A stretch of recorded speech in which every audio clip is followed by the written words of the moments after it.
அடியேன் நமஸ்காரங்கள். சர்வம் ஸ்ரீ கிருஷ்ணார்ப்பணமஸ்து. கண்ணன் கண்ணனை சுலபன் சீக்கிரம் அடைஞ்சுடலாம். என்ன பண்ணா அடையலாம், எப்படி பண்ணா அடையலாம், எப்படி இருந்தா அடையலாம், இதெல்லாம் கொஞ்சம் பார்த்துட்டு இருக்கோம். இன்னைக்கு பாகவதத்துல துருவ சரித்திரம், அதை வச்சுட்டு கொஞ்சம் அனுபவிக்கலாம். அது துருவ சரித்திரம்ங்கிறது ரொம்ப ஒரு வசதியான சரித்திரம். துருவன் ஒரு 5 வயசு குழந்தை.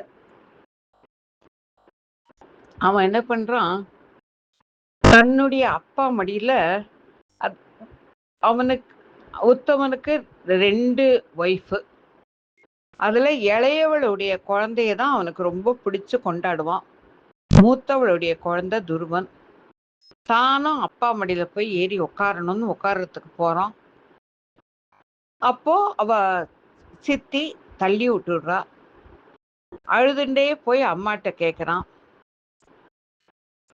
அப்போ பகவானை வேண்டினதான் எதுவுமே கிடைக்கும், மனசுல பக்தி வரணும், வைராக்கியம் வரணும்னு அவ அம்மா எடுத்து சொல்றா. அப்போ அம்மா எவ்வளவு சொல்லியும் கேட்காத அந்த 5 வயசு குழந்தை, இன்னும் கொஞ்ச நாள் ஆகட்டும் இரு, எதுவுமே கேட்டுக்கல. அவ அம்மா எவ்வளவோ கெஞ்சறா, நீ தனியா காட்டுக்கெல்லாம் போக கூடாதுன்னு. இல்ல, எனக்கு வைராக்கியம் வரணும், எனக்கு பக்தி வரணும், நான் பெருமாளை பார்க்கணும், நான் பெருமாள்கிட்ட கேட்டு இந்த வரத்தை வாங்கிட்டு வரணும்னு சொல்லிட்டு கிளம்புறான். கிளம்புற செய்யும் அப்பா மடியில உட்காரணுங்கிற ஒரு அந்த ஆம்பிஷனோட கிளம்புறான், பெருமாளை பார்க்கணும். பலனை எதிர்பார்த்துதான் கிளம்புறான். 6 மாசம் 2 மாசம் அங்க இருக்கிற காய்கனிகளை புசிச்சு தவம் பண்றான். எந்த சிந்தனையும் இல்லாத பகவானை நினைச்சே தவம் பண்றான். அடுத்த 2 மாசம் காற்றை சுவாசிச்சு தவம் பண்றான். அப்புறம் அந்த மூச்சையும் உள்ள அடக்கி தன் மனசுல பகவானை நிறைச்சுண்டு தவம் பண்றான். ஒரு 5 வயசு குழந்தை. அந்த வைராக்கியம், பகவானை பார்க்கணுங்கிற அந்த வைராக்கியம், அந்த வைராக்கியத்தோட தவம் பண்றான். பிரத்யக்ஷமா வரார் பெருமாள். வந்த உடனே கண்ணை திறந்து பார்க்கறான். பகவான் எதிர்க்க நிக்கிறார். என்ன சொல்லி பகவானை வாழ்த்துறதுன்னு தெரியல, சின்ன குழந்தை. அப்போ பகவான் தன்னுடைய இடது கையில இருக்கிற சங்கால அவனுடைய கன்னத்தை தடவி விடுறார். அதனால அவனுக்கு ஞானம் வருது. பகவானை போற்றி பாடுறான். போற்றி பாடிட்டு உனக்கு என்ன வேணும்னு கேட்கிறார். பகவானுடைய சங்கம் அவனுடைய கன்னத்துல பற்றுத்து இல்லையா? அப்ப அவன் இதெல்லாமா கேட்பான், இந்த உலக விஷயத்தெல்லாமா கேட்பான்? பிரத்யக்ஷமா கண்ணு முன்னால நிக்கிறானே, அவன் திருவடிதான் அடையணும்னு சொல்லி கேட்கிறான். அந்த விவேகம் வந்துருத்து அந்த 5 வயசுலயே. அப்போ பகவான் சொல்றான், நீ நன்னா ஆண்டுண்டு இரு, உங்க அப்பாக்கு அப்புறம் உன்னுடைய ராஜ்யம் உனக்கு தான், நீ நன்னா ஆண்டுண்டு இரு. நீ இப்ப நாட்டுக்கு போனியானா உன்னை எல்லாரும் கொண்டாடுவா, மதிப்பா. நன்னா அரைச்சாச்சு புடிஞ்சு முடிச்சுட்டு உன்னுடைய வயசு வந்ததுக்கு அப்புறம் அரியணையில உட்காரு. அப்புறம் நாட்டை ஆண்டு முடி. அதுக்கப்புறம் என்கிட்ட கண்டிப்பா நீ வருவ அப்படின்னு சொல்லி பகவான் பிரத்யக்ஷமா வந்து காட்சி கொடுக்குறான். அந்த பிரத்யக்ஷங்கிறது நம்மளுக்கு ரொம்பவே பெருமை. அடியேன் அந்த பிரத்யக்ஷமா பகவானை பிரத்யக்ஷமா மலையில பார்த்தது கோவர்த்தனகிரியில, பிரத்யக்ஷமா உடுப்பில பார்த்தது என் கையிலேருந்து பிரசாதம் வாங்கிட்டு எனக்கு பிரசாதமும் கொடுத்த கண்ணனை. ஆனா அவன் எதிர்க்க நிக்கிற வரைக்கும் அவன் தான் கண்ணன்றது தெரிஞ்சுக்கல. ரொம்ப பாவி நான், மகா பாவி. உடுப்பில சேவிக்கிறதுக்கு, பெருமாளை சேவிக்கிறதுக்கு போயிருக்கோம் குரூப்ல. ஜாஸ்தி கூட்டம் இல்லை நாங்க போன சமயம். சுத்தி வந்து அங்க உடுப்பில வந்து ஜன்னல் வழியா தான் கண்ணனை சேவிக்கணும். குருவாயூர் கோவில் மாதிரி சின்ன குட்டி கிருஷ்ணன் அவன். அவனும் கடல்லேந்து வந்து இவா கிட்ட அடைக்கலமானவன். எப்படி குருவும் வாயுவும் கண்ணனை கொண்டு போய் குருவாயூர்ல ஸ்தாபனம் பண்ணாலோ அந்த மாதிரிதான் உடுப்பி கிருஷ்ணனும். சேவிக்கிறோம். எந்த கோவிலுக்கு போனாலும் கோலம் போடுவேன், கையில அரிசி மாவு எடுத்துன்னு போவேன், கோலம் போடுவேன். எங்க போனாலும் உபகாரம் எடுத்துன்னு போய் கொடுப்பேன். அது என்னுடைய பழக்கமா வச்சுட்டு இருந்தேன். நான் திவ்ய தேசங்களுக்கெல்லாம் அப்படிதான் போய் போய் சேவிச்சேன். இங்கேயும் என் கையில ஒரு மரக்கப்புல ஒரு உபகாரம் இருக்கு. எல்லாம் ட்ரை ஃப்ரூட்ஸ் தான் வாங்கிட்டு போவேன். திராட்சை, பாதாம், முந்திரி பருப்பு இதெல்லாம் நிறைய வாங்கிட்டு போவேன். கல்கண்டு இதெல்லாம் கலந்து தான் பெருமாளுக்கு தரிசனிக்க கொடுப்பேன். கையில வச்சுட்டு இருக்கேன். ஒத்துரியுமே காணும். அவ அங்க மாத்வாலாம் வந்து அவ அடிக்கடி போய் ஸ்நானம் பண்ணிட்டு வருவா. அந்த ஈரத்தோட தான் வந்து கண்ணனுக்கு பூஜை பண்ணுவா. அப்படி அவர் ஸ்நானம் பண்ணிட்டு இருந்தார். அந்த புஷ்கர்ணியில நம்மளுக்கெல்லாம் கை நனைக்கிறதுக்கு அதிகாரம் கிடையாது. நம்மளுக்கு ஒரு லக்கு இருந்ததுனாக்க அவ வந்து அவளுடைய அந்த கையால நம்மளுக்கு வந்து அந்த தீர்த்தத்தை தெளிப்பா, இல்லாட்ட நம்ம கையில கொடுப்பா. அப்படிதான் அந்த புஷ்கர்ணி தீர்த்தத்தை நம்ம ஸ்வீகரிச்சுக்க முடியும். நம்ம கையில தொடர்றதெல்லாம் கூடாது. அப்படியே அவர் அங்க ஸ்நானம் பண்ணிட்டு இருந்தார். பார்த்துன்னு தான் போனோம். என்ன பண்றதுன்னு ஒண்ணுமே தெரியல. கூட்டின்னு போனவர் நாழியாச்சுன்னு சொல்றார். என்ன பண்ண போறோங்கிறது தெரியல. அவங்கிட்ட போய் எப்பவும் அவங்கிட்ட பேசுவேன். சின்ன வயசுல இருந்தே எனக்கு அது ஒரு பழக்கம். அவனை கூப்பிட்டு கூப்பிட்டு கூப்பிட்டு பேசுறதுங்கிறது எனக்கு ஒரு பழக்கம். அவங்க ஏற்படுத்தி கொடுத்ததுதான் எனக்கு.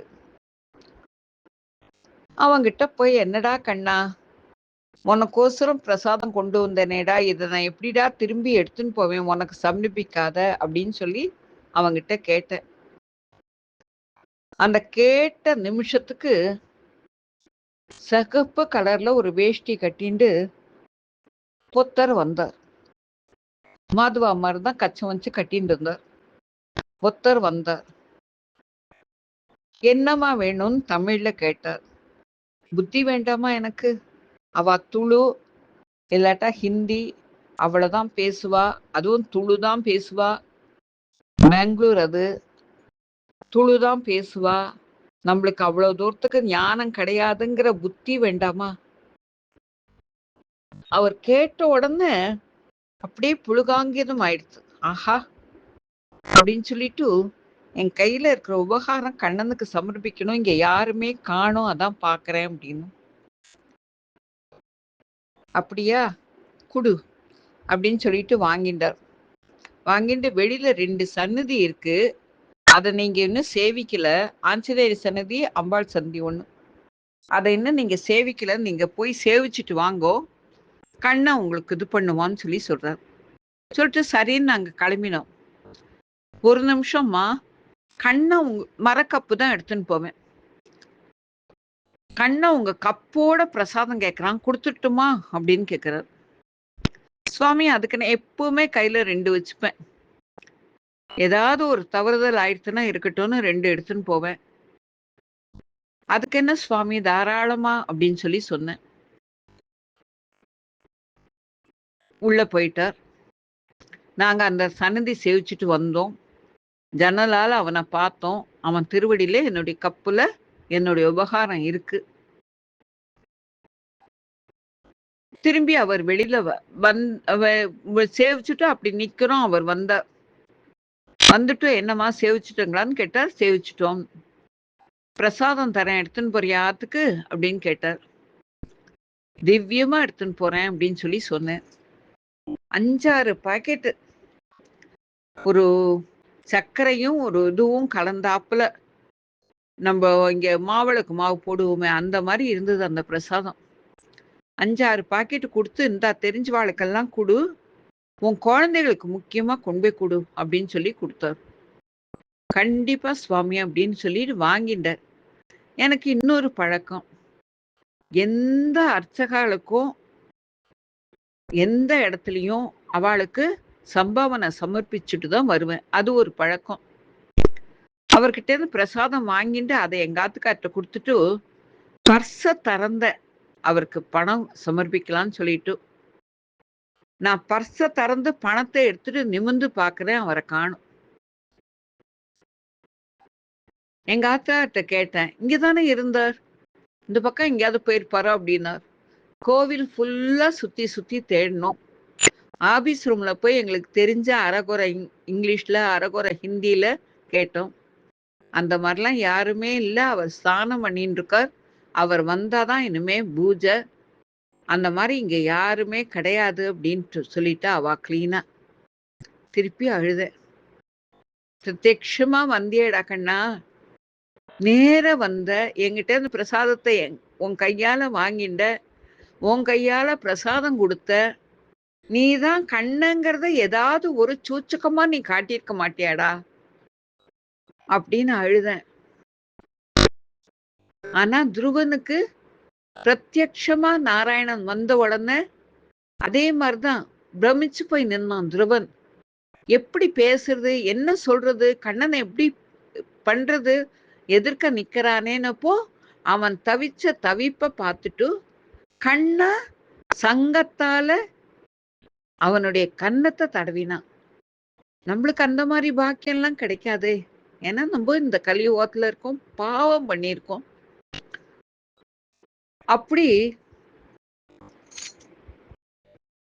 தடவின உடனே அவனுக்கு அவ்வளோ ஞானம், அவ்வளோ விவேகம் வந்துடுறது. அவனுடைய ஆட்சி பூராவுமே வைராக்கியத்தோட வாழ்ந்தான். கண்ணன் அல்லால் தெய்வம் இல்லைன்னே வாழ்ந்தவன் துருவன். பெரியவா என்ன சொல்றாளோ அதை கேட்கக்கூடியவன் துருவன். அந்த மாதிரி வாழ்ந்ததுதான் நாரதர் பாகவதத்துல எடுத்து சொல்றார். அந்த கண்ணனுடைய திருவிளையாடல்ல எப்படின்னா பாகவதத்துல 4:12-43 ஸ்லோகம். அதுல என்ன சொல்றார் நாரதர், 5 வயசுல வெகு சில நாட்கள்ல 5 மாசத்துக்குள்ள அவனுடைய தவம் முடிஞ்சு பகவானை பிரத்யட்சமா பார்த்துட்டான். வெகு சில நாட்கள்ல வைகுண்ட நாதனை திருப்தி செய்து என்ன வேணும்னு கேட்டா உன் திருவடி வேணும்னு கேட்டான். உனக்கு கொடுக்கறேன்னா எதுவுமே கேட்கலையே. வைகுண்டநாதனை திருப்தி செய்து நம்மனா லிஸ்ட் அனுப்பி அடுக்கி எழுதி வச்சிருப்போம். எனக்கு அதை கொடு, எனக்கு இது கொடு, எனக்கு இது கொடு, அது கொடுன்னு சொல்லிட்டு. வேலுக்குடி சுவாமிகள் விளையாட்ட சொல்வார். பகவான் பிரத்யட்சமா வந்து நான் இப்ப கூட்டின்னு போறேன் வரையான்னு கேட்டா நம்ம மாட்டேன்னு விடுவோம். எனக்கு இன்னும் அந்த கடமை இருக்க முடிக்கணும், இந்த கடமை இருக்க முடிக்கணும், இது எல்லாத்தையும் முடிச்சாதான் நான் உங்ககிட்ட வர முடியும். அது வரைக்கும் எனக்கு இன்னும் டைம் வேணும் இந்த உலகத்துல கஷ்டப்படுறதுக்கு அப்படின்னு சொல்லிதான் நம்ம கேட்போம் அப்படின்னு சொல்லி சுவாமிகள் சொல்வார். அதுதான் நம்மளாம் அப்படி. துருவன் அடுத்த செகண்ட் உன் திருவிடையே நான் அடையணும்னு கேட்டான். வைகுண்டநாதனை திருப்தி செய்து அவனுடைய பதத்தை அடைந்த துருவனை போல்.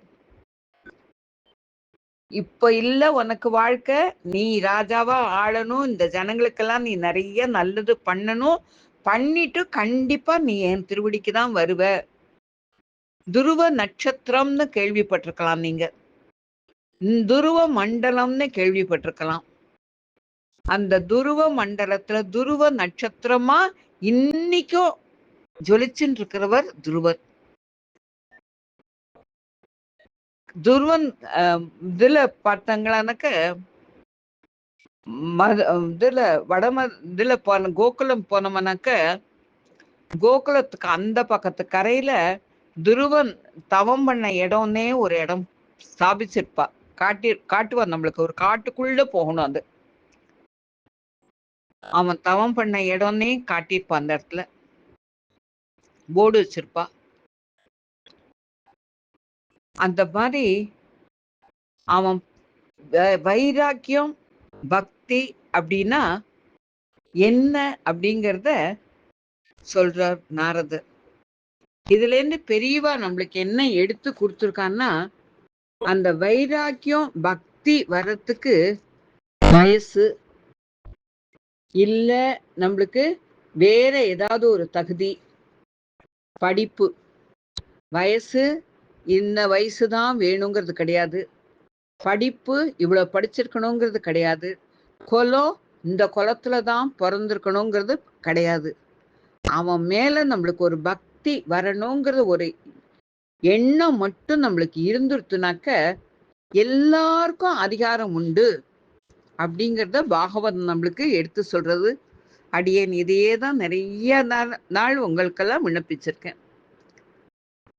இதையே தேசிகர், வேதாந்த தேசிகன் அமிர்த சுவாதினி அப்படிங்கிறதுல 27வது ஸ்லோகத்துல சொல்றார். எப்படின்னா, பொன்னை இகழ்ந்து விருகங்கள் புல்லிய புல் உகந்தால் மன்னன் எடுப்பது அந்த பொன் அக்தே. பொன்னை இகழ்ந்து, ஒரு புல்லோட சேர்ந்து நிறைய தங்கம் இருக்குன்னு வச்சுக்கோங்களேன். அந்த மாதிரி இருந்தாக்க அப்போ அந்த மிருகங்கள் போய் மேய போச்சுனாக்க அந்த பொண்ணை தள்ளி விட்டுடும். அந்த இதுதான் புல்ல, தனக்கு வேணுங்கிற புல்லதான் அது சாப்பிடும். இது பொண்ணு வஸ்தியாச்சேங்கிறத அது பார்க்காது, புல்லதான் சாப்பிடும். ஆனா ஒரு மன்னன் அந்த இடத்துல போனா, இல்ல நம்ம அந்த இடத்துல போனவனாக்க நம்ம என்ன பண்ணுவோம், புல்ல தூக்கி போட்டுட்டு அந்த பொண்ணை தான் நம்ம எடுத்துப்போம். நம்மளுக்கு அந்த பொண்ணு தான் வேல்யூ ஜாஸ்தின்னு நம்ம நினைப்போம். அது இல்லாத மண் உலகம் அனைத்தும் தன்னை அடைந்திட, இந்த உலகத்துல இருக்கிறவ அத்தனை பேரும், மண்ணில் பிறந்தவ அத்தனை பேரும் விண் உலகம் ஏறுவது இயல்பு அப்படின்னு சொல்லி நம்மாழ்வார் கொடுக்கிறார் நம்மளுக்கு. நம்ம எல்லாருமே ஒரு நாள் போய் தான் ஆகணும். அது இன்னும் 10 ஜென்மம் எடுத்து கஷ்டப்பட்டு போறோமா, இந்த ஜென்மத்திலேயே போறோமான்னு தான் கொஸ்டின் மார்க். மண் உலகம் அனைத்தும் தன்னை அடைந்திட தான் அருள் செய்யும் தனி சிலையோன். அவன் ஏகம், நாராயணனாய அவன் ஏகம், தனி சிலையோன். பொன் அடி அதனை அடைந்தோம். நம்மளுக்கு புத்தி வந்து அவனுடைய திரு அடி, பொன் அடி, நம்ம அதை அடைஞ்சிட்டோம். அடைஞ்சிட்டா புறமார் என்ன சொல் செய்திடலே, வேற யார் என்ன பண்ணா என்ன, அந்த பொண்ணுக்கு ஓடுறவா ஓடட்டும். இந்த உலக வாழ்க்கையில அந்த பொண்ணுக்கு ஓடுறவா ஓடட்டும், புல்லுக்கு ஓடுறவா ஓடட்டும். யார் யாருக்கு என்னென்ன வேணுமோ அவள்லாம் போய் பண்ணிக்கிட்டோம். நம்மளுக்கு வேண்டியது நேத்து பார்த்தோம் இல்லையா, கோழி என்ன பண்ணும், கீறிட்டு வேண்டாத எல்லாத்தையும் தள்ளிட்டு தனக்கு வேணுங்கிறத மட்டும் எடுத்துக்கொண்டு பார்த்தோம் இல்லையா. அதையே தான் இந்த இடத்துலயும் எடுத்து சொல்றார் பெரியவா. நம்மளுக்கு வேண்டாதது இந்த உலக விஷயங்கள்ல, இந்த உலக ஞானம், உலக ஆனந்தங்கள், உலக சுகங்கள், இதெல்லாம் அதுக்கு ஒரு லிமிட் வச்சுக்கணும். இவ்வளவுதான் அனுபவிக்கலாம் அப்படிங்கிற ஒரு லிமிட் வச்சுக்கணும்.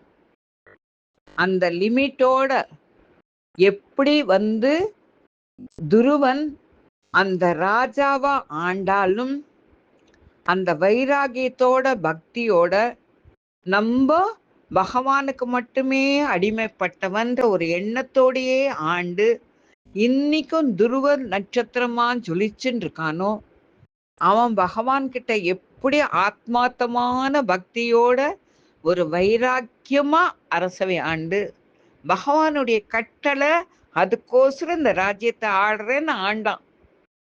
அதுதான் நம்ம தினம் எடுத்துக்கணும். பகவானுடைய கட்டளை இந்த உடலை கொடுத்துருக்கான், இந்த உடம்பு கொடுத்துருக்கான், இந்த சொந்தங்களை கொடுத்துருக்கான், இந்த வீட்டை கொடுத்துருக்கான், இந்த நாட்டை கொடுத்துருக்கான், எல்லாம் அவன் கொடுத்துருக்கான். அவனுடைய சந்தோஷத்துக்கோசரம் நான் ஒவ்வொரு காரியமும் பண்றேன் அப்படிங்கிற ஒரு நினைப்ப தினம் நம்ம மனசுல உரு போட்டுட்டோம்னா இந்த உலக விஷயங்கள் நம்மளுக்கு தள்ளுபடி. அவனுடைய பொன் அடி ஒண்ணுதான் நம்மளுக்கு சாஸ்வதம். நம்ம இதெல்லாம் ஆழ்ந்து போகக்கூடாது. இது எல்லாத்தையும் நம்ம அனுபவிக்கணும். ஆனா அதுல ஆழ்ந்து போயிடக்கூடாது. அததான் பெரியவாள்லாம் நம்மளுக்கு சொல்லியிருக்கா. அதுக்கு என்ன பண்ணணும்? ராமா, கிருஷ்ணா, கோவிந்தான்னு முடிஞ்ச வரைக்கும் எவ்வளோ நேரம் நம்மளுக்கு டைம் கிடைக்கிறதோ அந்த நேரம்லாம் அந்த நாமங்களை சொல்ல சொல்ல சொல்ல அவன் ரட்சிச்சுப்பான், அவன் காப்பாத்திப்பான். இந்த உடம்பு அவனது, இந்த உடல் அவனது. அவனை அடையறதுக்கு நம்மளுக்கு எந்த தகுதியும் கிடையாது. அவனுடைய நாமங்கள் தான். அவனை அடையணுங்கிற அந்த வைராக்கியம் தான். அவன்கிட்ட போயிட்டா நம்ம சந்தோஷமா இருக்கலாங்கிற அந்த பக்தி தான். அதை எல்லாருக்கும் சித்திக்கணும்னு பிரார்த்திச்சுக்கிறேன். சர்வம் ஸ்ரீ கிருஷ்ணார்ப்பணமஸ்து. குற்றங்குறைகளை மன்னிக்க பிரார்த்திக்கிறேன். துருவ நட்சத்திரமா நம்மளால ஜொலிக்க முடியாது. அந்த துருவ நட்சத்திரம் தினமும் பார்த்து சேவிக்கலாம். நம்ம சேவிச்சா பெரியவாளுடைய ஆசீர்வாதம் நம்மளுக்கு கண்டிப்பா கிடைக்கும். அடியேன். சர்வம் ஸ்ரீ கிருஷ்ணார்ப்பணமஸ்து. அடியேன்.